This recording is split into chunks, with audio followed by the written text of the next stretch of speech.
Hi. இன்றைக்கி morning breakfast ப்ரெட்டும் முட்டையும் மட்டும்தான். காலைல எந்திரிக்கிறதுக்கு லேட் ஆகிடுச்சு, அதனால் இது பிரேக்ஃபாஸ்ட். அப்புறம் லஞ்சுக்கு வந்து fried rice, veg fried rice, carrot பீன்ஸ்லாம் போட்டு ஃப்ரைட் ரைஸ் பண்ணியாச்சு.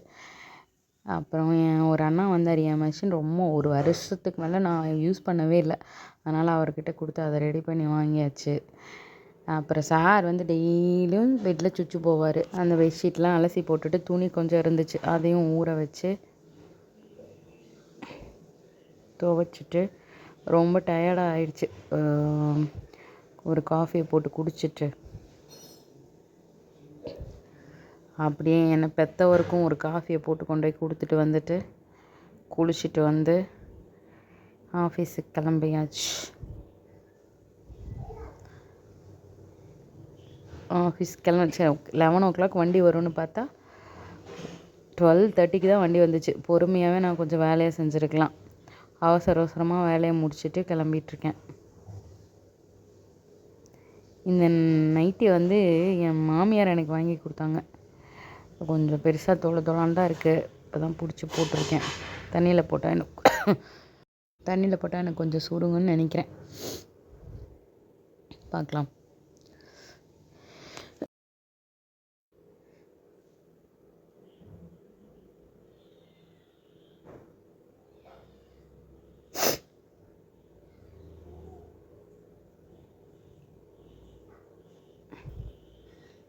ஒரு வழியாக வண்டி வந்துருச்சு, கிளம்பியாச்சு.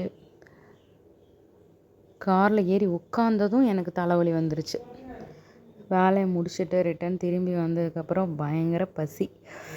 ஸ்நாக்ஸ் இருந்தாலும் எனக்கு பப்ஸு சாப்பிட்ணும் போல் இருந்துச்சு. சரின்னு பப்ஸை வாங்கிட்டு வந்து பசங்களுக்கும் கொடுத்துட்டு நானும் சாப்பிட்டாச்சு.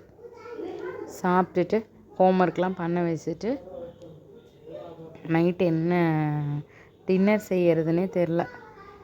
சரி, திடீர்னு தோணுச்சு இப்போ சாம்பார் சாதம் செய்யலான்ட்டு. அதையும் செஞ்சாச்சு. சாம்பார் சாதம் தான். இது சாம்பார் சாதமா இல்லையா? அப்புறம் முடிச்சாச்சு. வரேன். இது பிரியாணி. பிரியாணியா? இல்லை, அரிசியும் பருப்பு. அரிசியும் பருப்பா? அப்படின்னு சொல்லலாம். இல்லை நிறைய காய் போடு. காய் போட்டிருக்கேன். கேரட்டு பீன்ஸ் எல்லாம் போட்டிருக்கியா?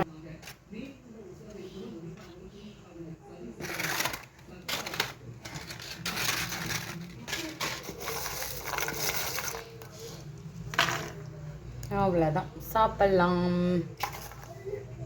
தயிர் இருக்கு, அதோட வச்சு சாப்பிட்டுக்கலாம்.